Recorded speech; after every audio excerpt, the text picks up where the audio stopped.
الحمد لله الذي ذي العزة والعلا والصلاة والسلام على سيد الأنبياء شمس الضحى بدر الدجى نور الهدى منبع الجود والعطاء أما بعد أعوذ بالله من الشيطان الرجيم بسم الله الرحمن الرحيم قل للمؤمنين يغضوا من أبصارهم صدق الله العظيم وصدق رسوله النبي الكريم ونحن على ذلك لمن الشاهدين والشاكرين والحمد لله رب العالمين إن الله وملائكته يصلون على النبي يا أيها الذين آمنوا صلوا عليه وسلموا تسليما الصلاة والسلام عليك يا سيدي يا رسول الله وعلى آلك وأصحابك يا سيدي يا حبيب الله. تمام تعریفیں حمد اور ثنا اللہ تبارک و تعالی کے لیے. درود و سلام نبی اکرم نور مجسم شفیع معظم آقا کل ختم رسول دانا سبل احمد مجتبی جناب حضرت محمد مصطفیٰ صلی اللہ تعالی علیہ وسلم کی ذات والا صفات کے لیے حمد و صلات کے بعد، اسلام فطرت کے عین مطابق دین ہے. نبی پاک صلی اللہ تعالی علیہ وسلم نے فرمایا ہے کہ میں اخلاق عالیہ کی تکمیل کرنے کے لیے دنیا میں آیا. جتنے اخلاق ہو سکتے تھے، جتنی خوبصورتیاں ہو سکتی تھیں، جتنی اللہ کو محبوب تھیں، وہ ساری میرے نبی کریم نے بیان فرمائی. ساری رسول کریم صلی اللہ تعالی علیہ وسلم نے بیان کر دی ہیں، جتنی خوبصورتیاں ہو سکتی تھیں. کچھ لوگ ایسے ہوتے ہیں جو بیچارے بائی نیچر ہی کچھ پریشانیوں کا شکار ہوتے ہیں، اور قرآن مجید نے جو ارشاد فرمایا نا کہ کچھ لوگ نفس کی خواہش کو اپنا خدا بنا لیتے ہیں، تو وہ بلا وجہ بھی بہت ساری باتیں کرتے ہیں جن کا کوئی وجود نہیں ہوتا. عورت کو حقوق دلانے کے لیے بہت سارے لوگ بہت ساری غلط باتیں کرتے ہیں. جو لوگ یہاں سے کسی کو لے جاتے تھے نا دبئی، دھوکہ دے کے اور لے جاتے تھے یورپ میں، عرب ممالک میں دھوکہ دے کے لے جاتے تھے، تو وہ بھی کوئی خواب ہی تو دکھاتے تھے کہ اتنے لاکھ تنخواہ ہوگی، اتنا کچھ ہوگا. وہاں جا کے پتہ چلتا تھا کہ جیب سے بھی دینے پڑیں گے کچھ. بہت سارے لوگ ایسے ہوتے ہیں، وہ سارے خوبصورتی کے نام پر ہی دھوکہ دیتے ہیں. آپ کو پتہ ہے کہ جو آدمی کسی کو لالچ دیتا ہے تو کسی کو لوٹنے کے لیے اسے لالچ دینا بڑا ضروری ہوتا ہے. لوگ پہلے لالچ دیتے ہیں پھر لوٹتے ہیں. پہلے مکمل لالچ دیتے ہیں، یہ چیز مل جائے گی، یہ چیز مل جائے گی. لوگ مکمل لالچ دیتے ہیں، اس کے بعد پھر لوٹتے ہیں. اور اگر لالچ نہ دیں تو کوئی آدمی قابو آئے گا؟ لوگ لوٹتے ہیں لالچ دے کر. اچھا، اب وہ جو جس کو لالچ دیا جا رہا ہوتا ہے وہ کہہ رہا ہوتا ہے کہ نہیں تمہیں نہیں پتا. وہ اس وقت ماننے کو تیار نہیں ہوتا. وہ کہتا ہے اتنی خوبصورت باتیں کر رہا ہے، اتنی اچھے پیغام دے رہا ہے، تم میرے دشمن ہو، تم مجھے منع کر رہے ہو. ہوش تب آتی ہے کہ جب سب کچھ لٹ جاتا ہے. عورت کو ویسے بھی قابو کرنا بڑا آسان ہوتا ہے. اعلیٰ حضرت بریلوی رحمۃ اللہ علیہ فرماتے ہیں بیٹیاں نازک شیشیاں ہوتی ہیں، ان کو تو ذرا سی چوٹ لگے تو ٹوٹ جاتی ہیں. دیکھیں کتنا بڑا جملہ کہا بریلی کے امام. نازک شیشیاں، ذرا کوئی آدمی گمراہ کرتا ہے، ذرا خراب کرتا ہے. اب دیکھیں نا، یہ جو بچیوں کو بچے مس گائیڈ کرتے ہیں، انہیں بڑے بڑے خواب دکھاتے ہیں، وہ بیچاری ماں باپ کو چھوڑ کے، بہن بھائی کو چھوڑ کے اس کے ساتھ شادی کرتی ہے. پھر جو اس کا بعد میں حشر ہوتا ہے، آپ ادلیاں نو سردار پہن تکے تے شرما والیاں نو جھوٹے ڈولیاں دے. پھر وہ بیچاری ماں باپ رکھتے نہیں، وہ ظلم کرتا ہے تو کتنی بڑی تکلیف میں وہ بچی آ جاتی ہے. نازک شیشی ہوتی ہے نا تو ٹوٹ جاتی ہے. یہی حال اب جدید خواتین اور یہ جو کچھ اینکر پرسن ہیں، یہ اصل میں نا یہ آپ کو سیاست سکھاتے ہیں، لیکن یہ مادر پدر آزاد لوگ ہیں، بالکل آزاد. یہ تو علماء شور نہ کریں، بات نہ کریں، گفتگو نہ کریں، مشائخ بات نہ کریں، اور یہ جو کچھ سنجیدہ اور دینی طبقہ ہے یہ کچھ شور نہ کرے، یہ تو روڈوں پہ ننگے ہو کے آ جائے. ماشاءاللہ خوفناک نظریہ رکھتے ہیں یہ لوگ. عورت کو کہتے ہیں تیرے حقوق ہم تجھے لے کے دیں گے. مثلاً وہ کون سا حق ہے جو تم نے لے کے دینا ہے؟ میرے نبی کریم صلی اللہ علیہ وسلم اس کو بیٹی بھی بنایا ہے، اس کو بہن بھی بنایا ہے، اس کو ماں بھی بنایا ہے، اسے بیوی کا عالی شان رتبہ بھی عطا فرمایا ہے. اور چونکہ بیٹی کا بھی حق بڑا بیان کیا جاتا ہے، بہن کا بھی، ماں کا بھی. اور بیوی کے معاملے میں لوگ سمجھتے ہیں کہ زیادہ بات نہیں کرنی چاہیے، شاید مسئلہ خراب ہو جائے. حالانکہ نبی پاک صلی اللہ تعالیٰ علیہ وسلم نے بیوی کے بارے میں پتہ کیا فرمایا؟ فرمایا جب تم نکاح کر لیتے ہو تو اپنا ایمان محفوظ کر لیتے ہو. اب میں اس کی شرح نہیں کرتا، آپ خود کر لیجئے گا کہ وہ ایک ایسی شخصیت ہوتی ہے کہ جس کی موجودگی میں آپ کا ایمان محفوظ ہے. اب میں نہیں سمجھتا کہ اس سے بڑی بات کوئی اور ہو سکتی ہے، جس کی موجودگی میں آپ کا ایمان. اور بھئی یہ حدیث پاک عرض کر رہا ہوں، نکاح جب کوئی کر لے تو اس نے اپنا ایمان مکمل کر لیا. اس کا معنی یہ ہوا کہ آپ کا ایمان محفوظ ہے اس کی موجودگی میں. تو اس سے زیادہ بھی، یعنی ایمان سب سے قیمتی چیز ہے نا، تو اس کے محفوظ ہونے کی وجہ حضور نے نکاح بیان کر دی. اب میرا خیال ہے بیوی اگر کوئی اس سے بڑا حقوق مانگے گی تو بیوقوفی کرے گی.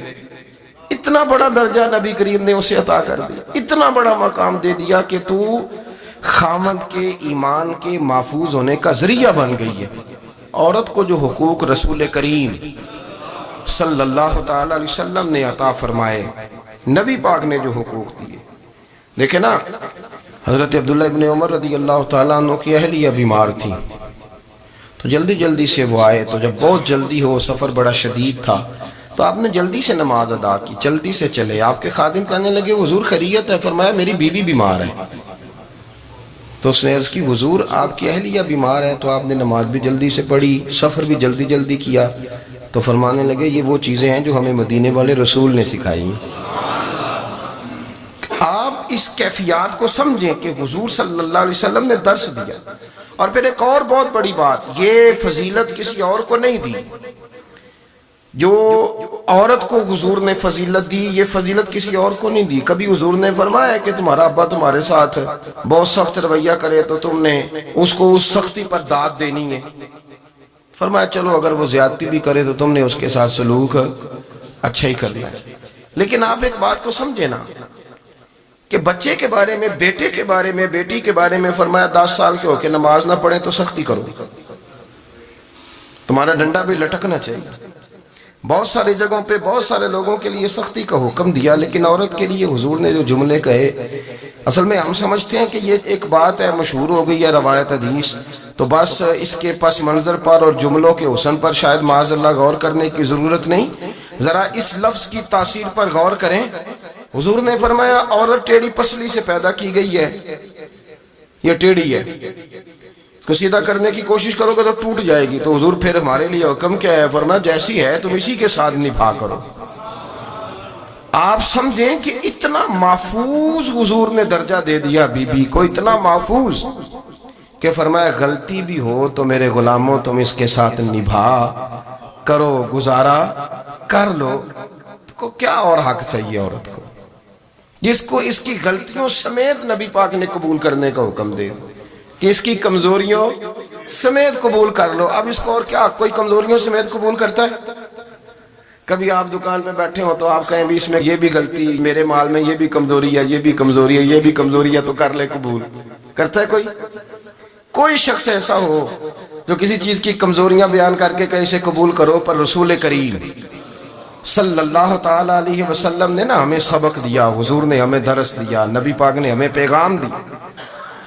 فرمایا یہ ٹیڑھی ہے، سیدھی کرنے کی کوشش کرو گے تو بیچاری ٹوٹ جائے گی، تو اس کے ساتھ نبھا کر جاؤ. آپ میری بات کو سمجھیے گا. چلے میں اس پر ایک اور بخاری مسلم کی حدیث پڑھتا ہوں. حضرت سلمان فارسی رضی اللہ تعالیٰ عنہ اور حضرت ابو دردہ کے درمیان بھائی چارہ تھا. مکے سے مدینے جب لوگ آئے تو حضور نے بھائی بھائی بنایا تھا. ان کے درمیان بھائی چارہ تھا تو ابھی پردے کی آیات نازل نہیں ہوئی تھیں تو لوگ ایک دوسرے کی طرف جاتے تھے. حضرت سلمان فارسی رضی اللہ تعالیٰ عنہ حضرت ابو دردہ رضی اللہ تعالیٰ عنہ کے گھر میں تشریف لے گئے تو دیکھا کہ ان کی بیوی بڑی غمگین بیٹھی ہے. تو ہم نے فرمایا بہن کیا ہوا؟ تو کہنے لگی تمہارے بھائی کو دلچسپی کوئی نہیں رہی، ہر روز روزہ رکھ لیتا ہے اور ساری ساری رات نفل پڑھتا ہے.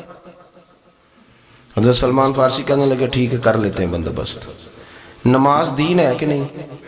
دین ہے نا یہ چیزیں. لیکن حضرت سلمان فارسی جناب ابو دردہ سے کہنے لگے آج میں نے تیرے گھر میں رہنے رات کو، کیونکہ وہ تو ساری رات نماز پڑھتے تھے، نفل پڑھتے تھے. انہوں نے کہا ٹھیک ہے. ایک بستر لا کے بچھا دیا حضرت سلمان فارسی کے لیے. سلمان فارسی فرمانے لگے دوسرا بھی لا.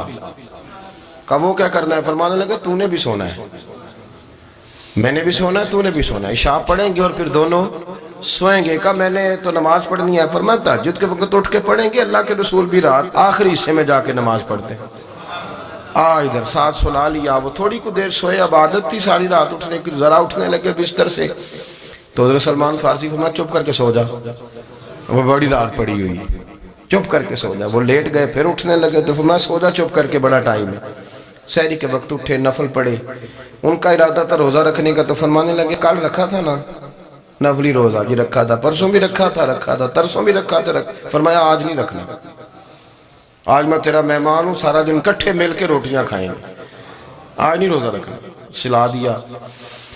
اب حضرت ابو دردہ رضی اللہ تعالیٰ عنہ کہہ تو کچھ نہ سکے، پر کہنے لگے سلمان تم پتہ تم کیا کر رہے ہو؟ نہ تم نے مجھے رات اٹھ کے زیادہ نفل پڑھنے دیے، سویرے روزہ نہیں رکھنے دیا. تو حضرت سلمان فارسی کہنے لگے کوئی لمبی بات تو نہیں نا، چلتے ہیں نا ابھی فجر میں مسجد نبی میں تو نبی پاک کو بتاتے ہیں. سرکار دو عالم علیہ السلام کی خدمت میں تو اپنی بات کرنا، میں اپنی کروں گا. حضور نتیجے کا اعلان فرما دیں گے، بات طے ہو جائے گی. حاضر خدمت ہوئے، عرض کی یا رسول اللہ صلی اللہ تعالیٰ علیہ وسلم یہ ساری رات نفل پڑھتے ہیں، ہر روز روزہ رکھتے ہیں، ان کی اہلیہ غمگین بیٹھی ہیں، حکم فرمائیں. تو نبی پاک صلی اللہ علیہ وسلم نے فرمایا پھر ہوا کیا؟ یا رسول اللہ میں نے رات سلایا ہے، سحری میں اٹھایا ہے، سویرے روزہ نہیں رکھنے دیا. نبی پاک نے فرمایا سلمان فارسی نے ٹھیک کیا، سلمان فارسی نے ٹھیک کیا. پھر حضور نے فرمایا، نبی کریم نے فرمایا ابو دردہ تیرے اوپر اگر اللہ کا حق ہے، اس کے رسول کا حق ہے، دین کا حق ہے، تو فرمایا تیری آنکھ کا بھی تیرے اوپر حق ہے، تیرے وجود کا بھی تیرے اوپر حق ہے. یہ حضور نے فرمایا تیرے بچوں کا بھی تیرے اوپر حق ہے، تیری بیوی کا بھی تیرے اوپر حق. اس حق کو بھی سمجھے، حقوق اللہ بھی ہیں، پر تیری آنکھ کا بھی تیرے اوپر. کیا مانا کہ تیری آنکھ سونا چاہتی ہے تو اسے سلا بھی، تیرے وجود کا بھی تیرے اوپر حق. تو تیرا وجود آرام کرنا چاہتا ہے تو اسے آرام بھی کرا. اور پھر وہاں نبی پاک صلی اللہ علیہ وسلم نے فرمایا میں تم سب، سننا یہ لفظ حدیث کے، حضور نے اسی موقع پر فرمایا میں تم سب سے زیادہ اپنے رب کو جانتا ہوں اور میں تم سب سے بڑھ کر اپنے رب سے ڈرتا ہوں. حضور فرمانے لگے میں روزہ بھی رکھتا ہوں، افطار بھی کرتا ہوں، یعنی کبھی رکھتا ہوں اور کبھی نہیں رکھتا. فرمایا میں نفل بھی پڑھتا ہوں اور اپنی بیویوں کو وقت بھی دیتا ہوں. سرکار مسجد میں بھی آتے تھے، نواسوں کے ساتھ کھیلا بھی کرتے، ان کے ساتھ پیار بھی کرتے. تو اتنے بڑے حقوق حضور نے بیان فرمائے عورتوں کے کہ تمہاری بیوی کا بھی تمہارے اوپر. لو ایک حدیث بخاری کی اور یہاں بیان کر دیتا ہوں. ایک شخص نے آ کے عرض کی یا رسول اللہ صلی اللہ تعالیٰ علیہ وسلم جہاد کے لیے تیاری ہو گئی ہے، صفیں بن رہی ہیں، مجاہدین کی تیاری ہے، تو میرا بھی نام لکھ دیا گیا ہے مجاہدوں کی لسٹ میں، لیکن یا رسول اللہ صلی اللہ تعالیٰ علیہ وسلم میری بیوی نے حج کی تیاری کر لی ہے اور میرے دوستوں نے، صحابہ نے میرا نام مجاہدین کی لسٹ میں لکھ دیا، تو میرے لیے کیا حکم ہے؟ یہ بخاری مسلم ہے. تو نبی پاک صلی اللہ تعالیٰ علیہ وسلم نے فرمایا جہاد پہ کوئی اور چلا جائے گا تو بیوی کے ساتھ حج کرنے جا، اسے محرم کی ضرورت ہے، وہ تیرے بغیر کیسے جائے گی؟ مجاہدین کو تو اور مجاہد مل جائے گا، پر تو اپنی بیوی کے ساتھ جانا. نبی پاک صلی اللہ علیہ وسلم نے مرد کو محافظ بنایا ہے، عورت کو مرد کا قیدی نہیں بنایا، بلکہ عورت کو حفاظت عطا کی اور مرد کو اس کا محافظ بنایا. اب بچیاں آزاد ہونا چاہتی ہیں، اور آزادی بھی وہ والی کہ جو بنیادی طور پر آزادی نہیں، فحاشی ہے. میں نے بہت پہلے کہا ہے کہ اسلام بیٹیوں کو قیمتی سمجھتا ہے، جس بندے کے پاس 20 تولے سونا ہو وہ چوک میں لے کے نہیں آتا، وہ قیمتی چیز ہے، اس نے چھپا کے رکھی ہوتی ہے۔ تو جو نبی پاک صلی اللہ علیہ وسلم کا کلمہ پڑھنے والے بیویاں، اسلام انہیں قیمتی سمجھتا ہے، کہتا ہے کہ تم قیمتی ہو لہذا گھر کے اندر رہو، تم باہر نہ آؤ۔ لیکن عورتیں ہیں کہ ان کو بلا وجہ لوگ خراب کر دیتے ہیں اور بلا وجہ وہ اس مغالطے کا شکار ہو جاتی ہیں۔ اب آگے بڑھتے ہیں۔ قرآن مجید نے سورہ نور کی آیت نمبر 30 میں کہا کہ کل للمؤمنین یغضوا من ابصارہم، فرمایا کہ اے محبوب علیہ السلام مومن مردوں سے کہہ دو کہ اپنی نظریں جھکا کے رکھیں، اپنی نظریں۔ اور اگلی آیت میں فرمایا وَقُلْ لِلْمُؤْمِنَاتِ يَغْضُضْنَ مِنْ أَبْصَارِهِنَّ، فرمایا کہ اے محبوب مومن عورتوں سے بھی کہہ دو کہ اپنی نظریں جھکا۔ مرد بھی اپنی نظر جھکا کے رکھے گا عورت کی طرف، لیکن یہ ساری پابندی صرف مرد پر نہیں، عورت بھی غیر محرم کا چہرہ نہیں دیکھے گی، اس پر بھی اسی طرح نظر جھکانے کا حکم ہے، جس طرح کہ وہ ہر دکاندار کو بھائی جان کہہ کے گفتگو کرنے کی اس کو بھی اجازت نہیں ہے کہ وہ بھی وہ سمجھے کہ پابندی تو مرد نے کرنی تھی، میں نے تھوڑی کرنی تھی۔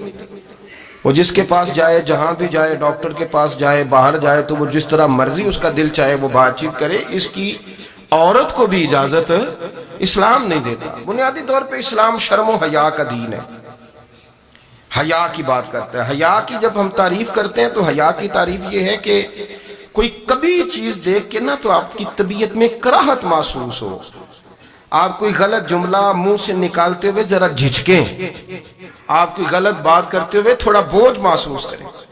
ہمارے ہاں تیزی سے فروغ پایا ہے بے حیائی، سنگیوں کی محفلیں، یاروں کی محفلیں، اس میں غلیظ گفتگو ہوتی ہے، اللہ ماشاء۔ جن دوستوں کو بڑی پاک صاف گفتگو کرنی چاہیے، دوستی کا رشتہ بڑا مقدس رشتہ ہے، جو یہاں ایک دوسرے سے پیار کریں گے جنت میں بھی اکٹھے داخل کیے جائیں گے۔ شرط یہ ہے کہ پیار اللہ رسول کی رضا کے لیے ہو، لیکن اس کے اندر اگر آپ کی گفتگو کچی ہو، کمزور ہو، فحاشی والی ہو، عریانی والی ہو، وہ ہمارے ہاں تو اب اس کو لوگ فیشن سمجھتے ہیں، اس کو مردانگی کی علامت سمجھتے ہیں کہ وہ جی ساری باتیں جی وہاں ہو گئی، اور جس کا جو جی چاہا اس نے کہا۔ آپ جب حیا کے دائرے میں ہوتے ہیں تو آپ خود بھی سکون محسوس کرتے ہیں۔ دیکھیں نا، آپ کو نیند سکون سے کہاں آتی ہے؟ جہاں کمرہ بند ہو، چاروں جانب دیوار ہے، اوپر چھت ہے، خالی دروازہ بھی کھلا ہوا ہونا تو جب بندہ سکون لینا چاہتا ہے تو کہتا ہے یار ذرا دروازہ ذرا بند کر دو۔ وہ اچھی طرح اپنے آپ کو چھپا لیتا ہے نا حیا کے پردے میں، تو اللہ اسے سکون عطا کرتا ہے۔ اور جو اس سے بھی زیادہ ٹھنڈی نیند میں جانا چاہتا ہے وہ کہتا ہے لائٹ بھی بند کر دو۔ اب وہ مکمل طور پہ سمجھتا ہے کہ میں چاروں جانب سے چھپ گیا ہوں، اگر میں کھول کے بھی سو جاؤں گا تو میرا چونکہ پردہ قائم ہے تو مجھے کوئی دشواری نہیں ہو۔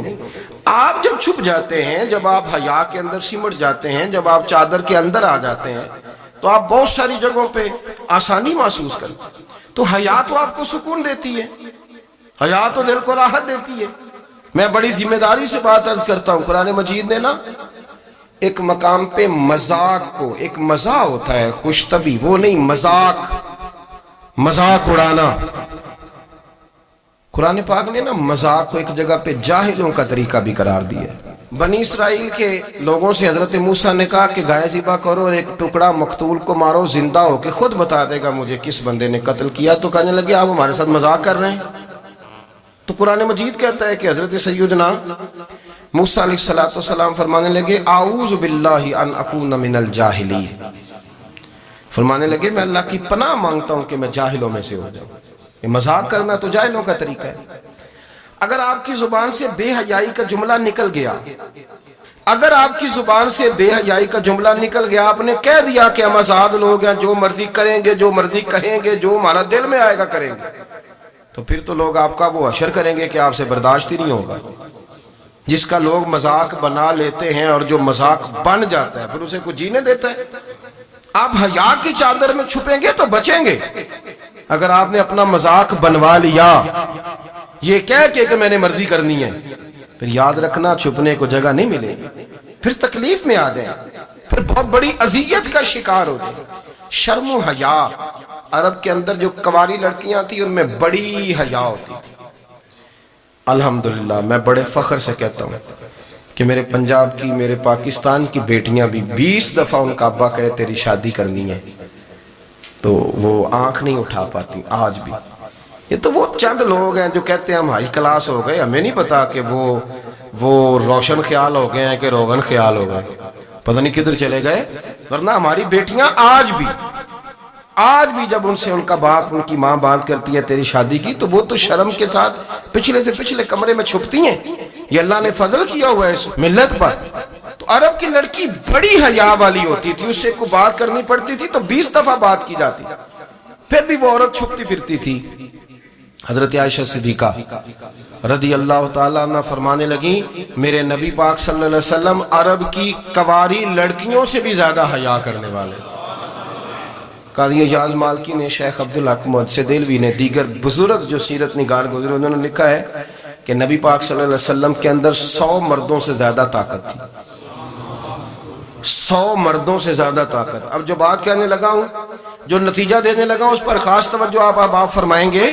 ذرا فکری طور پر، نظریاتی طور پر ایک چیز کو سمجھیے۔ ہم سمجھتے ہیں کہ جوان لڑکا ہے جی جو مرضی کرے، عمر ہے جی۔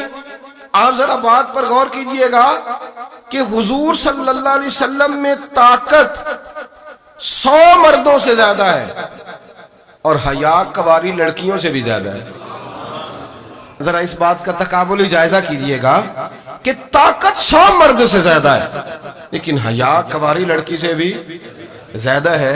اس کا معنی یہ ہوا کہ جس ٹہنی کو پھل زیادہ لگ جاتے ہیں وہ جھکا کرتی ہے۔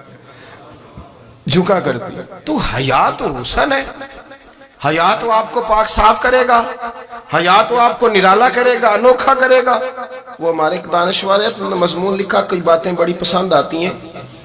وہ کہتے ہیں کہ میری اہلیہ، ان کو بھی کسی نے مس گائیڈ کر دیا تھا، حالانکہ اچھی خاتون ہے، کسی نے مس گائیڈ کر دیا۔ تو وہ بھی سماجی اور ویلفیئر اور یہ خواتین کو شوق ہوتا نا بننے کا، تو وہ بھی سماج کے اندر اچھا مقام تلاش کرنے کے موڈ میں آ گئی۔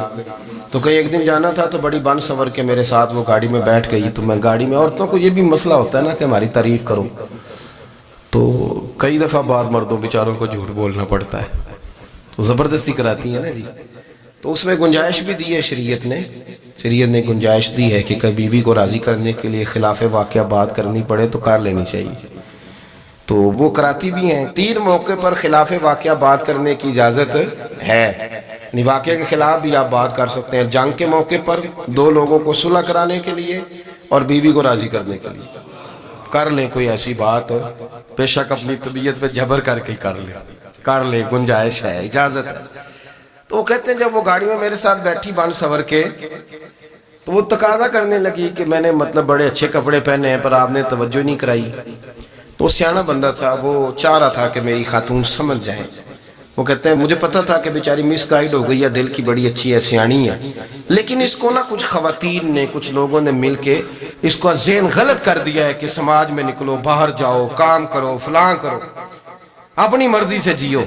تو میرے ساتھ گاڑی میں بیٹھی کہیں جانے کے لیے، تو مجھ سے کہنے لگی کہ آپ نے میری طرف توجہ ہی نہیں کی، آپ نے کوئی ذکر ہی نہیں کیا کہ میں کیسی لگ رہی ہوں۔ تو وہ کہتے ہیں میں نے اسے کہا کہ اگر تو ناراض نہ ہو تو پھر میں صحیح والی تعریف کر دوں۔ تو اس نے کہا کہ آپ کر دیں۔ تو کہتے ہیں میں نے درد سے اور خلوص سے اپنی بیوی سے کہا، خلوص کے ساتھ میں نے کہا میں تو روز گھر ہوتا ہوں، روز شام کو گھر ہوتا ہوں، اگر تو میرے لیے تیار ہوتی تو میں تیری تعریف کرتا، لیکن آج تو باہر جانے کے لیے تیار ہوئی، تو پھر ان سے تعریف کی امید رکھ جن کے لیے تو نے تیاری کی ہے۔ میرے لیے تیاری کرتی تو میں تو ہر شام تیرے پاس ہوتا ہوں۔ کہتے ہو میرے لفظوں میں درد تھا تو وہ بھی رو پڑی، کہنے لگی آپ گاڑی روک دیں، مجھے باہر جا کے کسی کو راضی نہیں کرنا، میں نے اسے راضی کرنا ہے جس کو رب کریم نے میرا شوہر بنایا اور میرے لیے منتخب کیا ہے، میرے ماں باپ کو، میں واپس لوٹتی ہوں۔ یہ ایک پہلو ہے سلگتا ہوا، اس کو سمجھا جائے۔ رسول کریم صلی اللہ علیہ وسلم عرب کی کواری لڑکیوں سے زیادہ حیا والے تھے، کواری لڑکیوں سے زیادہ حضور حیا فرمایا کرتے تھے۔ جب خانہ کعبہ کی مکہ شریف میں تعمیر ہو رہی تھی نا، اہل عرب اس کو تعمیر کر رہے تھے، تو نبی پاک صلی اللہ علیہ وسلم اپنے چچا حضرت عباس کے ساتھ خانہ کعبہ کی تعریف میں مصروف تھے. تو عرب کے لوگ چونکہ لمبا کرتا پہنتے تھے پیروں تک، تو نیچے اگر کسی وقت کوئی چیز نہیں بھی ہوتی تھی تو کسی کو وہ نظر نہیں آتی تھی، چونکہ پردہ رہتا تھا، لمبا کرتا پہنا ہوا ہوتا تھا. تو جب بچے، سرکار کی عمر مبارک بھی ابھی تھوڑی تھی، تو اس طرح بچے جب نکلتے تو وہ کئی دفعہ اپنی تہمت اتار دیتے نیچے سے، اور کوئی مزدوری کرنے لگتے تو 3-4 طے کر کے نا تہمت کی کندھے پہ رکھ لیتے. جس طرح کبھی دیہاتوں میں لوگ کپڑا سر پہ رکھتے تھے کہ اوپر اگر کوئی وزنی چیز رکھیں گے تو وہ تکلیف نہیں دے گی. نبی پاک صلی اللہ علیہ وسلم بھی سب لوگوں کے ساتھ خانہ کعبہ کی تعمیر میں شامل تھے. تو حضرت عباس رضی اللہ تعالیٰ عنہ نے کہا حضور سے، ابھی اعلان نبوت بھی نہیں فرمایا تھا، بھتیجے آپ بھی تہمت اتاریے، یہ صحیح مسلم میں حدیث موجود ہے، اور اس کو کندھے پہ رکھ لیجیے، آپ اینٹیں اٹھا اٹھا کے لا رہے ہیں تو ذرا آپ کو تکلیف نہیں ہوگی. تو سرکار دو عالم صلی اللہ علیہ وسلم سے یہ بات کہی، اور پھر جلدی سے حضور کی تہمت کو نکال کے نا، حالانکہ لمبا کرتا پہنا ہوا، تو وہ جیسے ہی ان کے کندھے پہ رکھا اینٹیں رکھنے کے لیے، تو سرکار تو زمین پہ گر گئے، بے ہوش ہو گئے، آنکھیں آسمان کی طرف. اور پھر حضور پکار رہے ہیں آزاری آزاری آزاری، میرا تہمت دے دو، میرا تہمت دے دو. کبھی کوئی شخص اس وجہ سے بھی بے ہوش ہوا ہے کہ میرے وجود سے کپڑا اتر گیا ہے؟ حالانکہ سرکار پر وہ بے ہوشی بھی نبی پاک کا وہ جو غلبہ ہے نا شرم و حیا کا، اس کی وجہ سے، ورنہ تو حضور فرماتے ہیں کہ میری آنکھیں سو جاتی ہیں، دل تو میرا اس عالم میں بھی جاگتا رہتا ہے. تو سرکار زمین پہ تشریف لے آئے، آنکھیں میرا تہمت دے دو، میرا تہمت دے دو. تو جلدی سے انہوں نے تہمت دیا تو حضور نے باندھ لیا. پھر طبیعت مبارک میں تسلی ہوئی، یعنی ہم اس رسول کے غلام ہیں کہ جن کے تو وجود سے کپڑا اتر جائے تو حضور برداشت نہیں کرتے، قبول نہیں فرماتے، تکلیف شروع ہو جاتی. لیکن یہاں نوجوان ہیں اور بڑا قد کاٹ ہے اور بڑے بڑے سمجھدار لوگ ہیں، گرمی آتی ہیں تو شارٹ کپڑے پہن کے گھومتے ہیں. ان کو خیال نہیں کہ یہ وہ والا لباس ہے جو باہر تو کیا گھر میں اماں کے سامنے نہیں پہننا چاہیے، بہنوں اور بیٹیوں کے سامنے نہیں پہننا چاہیے. آپ کی گفتگو میں شرم و حیا ہو، آپ کے لب و لہجے کے اندر حسن ہو. آپ کو پتہ ہے نبی پاک صلی اللہ علیہ وسلم نے فرمایا میری امت میں سب سے زیادہ حیا کرنے والے عثمان غنی ہیں.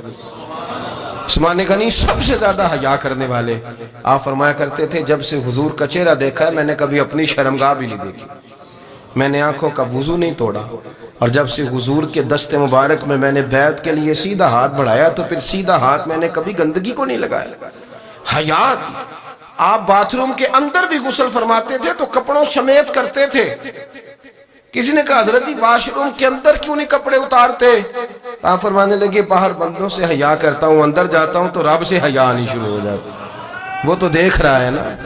تو میں جو بات آپ کی خدمت میں عرض کرنا چاہتا ہوں اس کو آپ سمجھیے گا میرے عزیز، کہ شرم والا مزاج، گفتگو بھی شرم والی، آنکھیں بھی شرم والی، لباس بھی شرم والا، دوستی یاری بھی شرم والی، بہت ساری ایسی باتیں. دیکھیں نا آپ ذرا، میں نے کہا کہ باتوں کو سن کے گزر نہ جایا کریں، اس کی گہرائی پر غور کریں.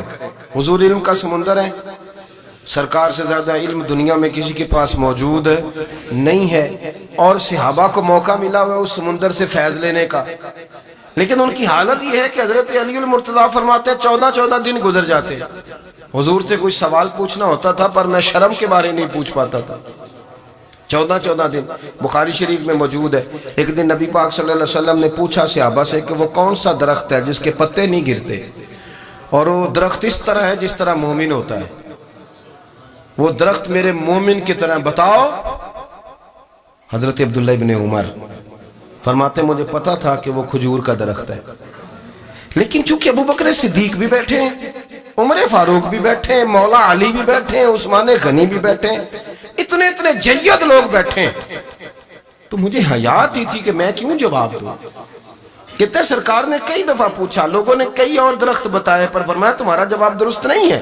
آپ حیا کے اس پہلو پر غور کریں کہ سوال کا جواب آتا ہے، سوال کا جواب، یعنی مجھے سوال کا جواب آتا ہو پھر میں دوں نہ، مجھے بدعزمی نہ ہو جائے گی.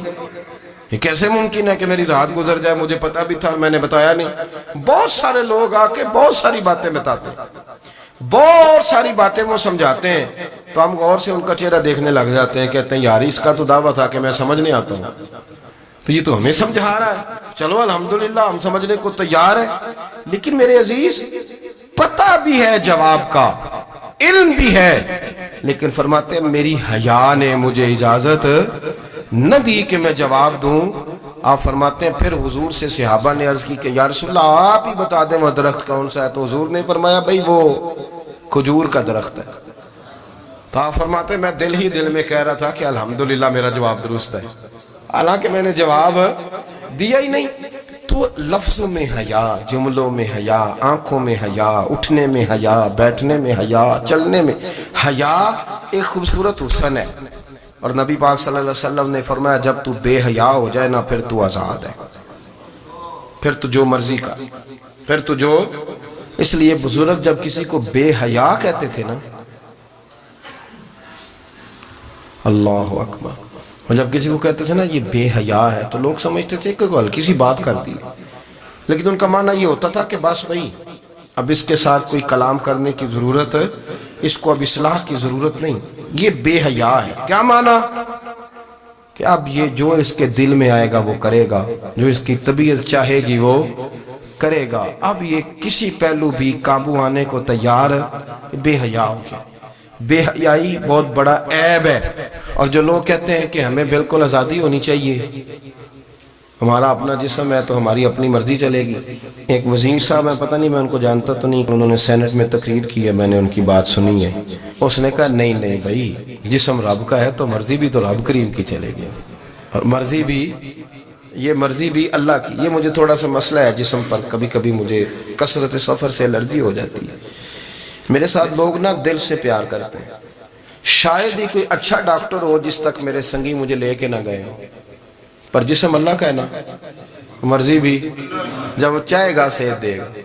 کیوں کچے کاموں میں لوگ پڑ گئے، کیوں غلط لوگ سوچ میں پڑ جاتے ہیں، یہ اسی کا ہے۔ اور جب وہ چاہے گا، آپ اس بات کو اچھے طریقے سے سمجھ لیں کہ جو اپنی مرضی چوکوں چوراہوں میں کر رہے ہوتے ہیں نا، جو مرضی گند مند، وہ جانور ہوتے ہیں، وہ جانور ہوتے ہیں جو نہ چوک دیکھتے ہیں نہ گلی دیکھتے ہیں، نہ انہیں پتہ ہوتا ہے کہ جگہ کون سی ہے۔ وہ انسان، میں نے کہہ دیا جو میں نے کہنا تھا، میں نے کہہ دیا، وہ جانور ہوتے ہیں۔ اور جو کچھ انسان ہوتے ہیں نا، ان کے اندر کچھ نہ کچھ پھر شرم حیا بھی ہوتی ہے۔ وہ چوکوں چوراہوں میں وہ حرکتیں اور وہ کام نہیں کرتے جو جانور کرتے ہیں۔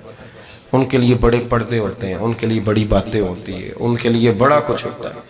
جو بالکل آزاد ہو جائے، کوئی پتہ نہ ہو کس وقت کیا کہنا ہے کیا کرنا ہے، تو پھر وہ دائرہ انسانیت سے خارج ہو جاتا ہے۔ ہم آپ کو کیا دعوت دیں؟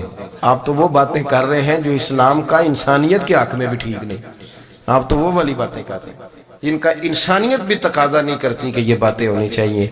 لیکن ایک بات، میں تو جذباتی نہیں ہوتا، میں بڑے غور سے چیزوں کو دیکھتا ہوں، سنتا ہوں، اور نہ میں ان موسمی مینڈکوں کی۔ وہ مجھے عاتق صاحب کہنے لگے جی بڑے بڑے مولوی ایک بندے کے ساتھ بیٹھے ہوئے ہوتے تھے اور وہ روزے میں بڑے بڑے درس دیتا تھا، تو وہ بھی فلانی فلانی حرکتیں کر رہا ہے۔ تو میں نے کہا ہم نے تو پرانا کہا تھا کہ موسمی مینڈک ہے، تو پرانے کہہ رہے ہیں کہ اداکار ہے، تو وہ جہاں کاسٹ کریں گے وہاں وہ اداکاری کرے گا۔ آپ کسی مذہبی جگہ کر لیں تو وہاں کر لے گا، کہیں اور جگہ کریں گے تو ہم تو پرانا کہہ رہے ہیں۔ تو کسی کو کبھی سمجھ آتی ہے تو کسی کو کبھی اور جگہ جا کے سمجھ آتی ہے۔ ہم ان لوگوں سے پریشان نہیں ہوتے، کیوں؟ سن لیں، کوئی مایوسی نہیں، ان کے اندر جتنا زور ہے وہ لگائیں۔ یہ ملک بنا ہے رسول اللہ کے نام پہ، یہ اللہ نے تحفہ دیا ہے امت مسلمہ کو، یہ نبی پاک کے نام پہ بنا ہے، تو یہاں جھنڈا بھی وہی والا بلند ہونا ہے جو مدینے والے رسول کا جھنڈا ہے، اور یہاں وہی کام چلے گا جو نبی پاک نے بیان فرمایا۔ تو اس طرح کئی لوگ آتے ہیں، وہ شور شار کرتے ہیں، چلے جاتے ہیں۔ اتنے نہ پریشان ہوا کریں، بہت سارے لوگ تو بیچارے اس قابل بھی نہیں ہے کہ ان کا نام لیا جائے، مطلب اتنا ہم ان کو اہمیت دے دیں، ان کا ذکر کریں، ان کا نام لیں، ان کی بات کریں، وہ بیچارے اس قابل ہی نہیں ہے، مطلب سٹیٹس ہی نہیں ہے ہمارا، اتنے فارغ ہیں ہم کہ اب جو بندہ آئے گا کہانی چھڑے گا تو ہم چھڑ جائیں گے۔ اور بھائی اللہ کا فضل ہے الحمدللہ تعالی، لوگوں نے بڑا شور کیا، اور بڑے زمانے سے دنیا شور کر رہی ہے، پر اللہ کے گھر مسجدیں بھری ہوئی ہیں، مسجدیں بھری ہوئی ہیں۔ ہماری بیٹیاں پردے کرتی ہیں، پردے کو پسند کرتی ہیں، وہ حجاب میں رہتی ہیں، وہ سمجھتی ہیں کہ ہمارا اصل حسن کیا ہے۔ تو یہ پراپیگنڈا پرانا چلا آ رہا ہے، اس کا اللہ کے فضل سے امت مسلمہ پہ نہ کبھی اثر ہوا ہے اور نہ کبھی ہوگا انشاءاللہ۔ اللہ تعالی ہمیں حق پر استقامت عطا فرمائے۔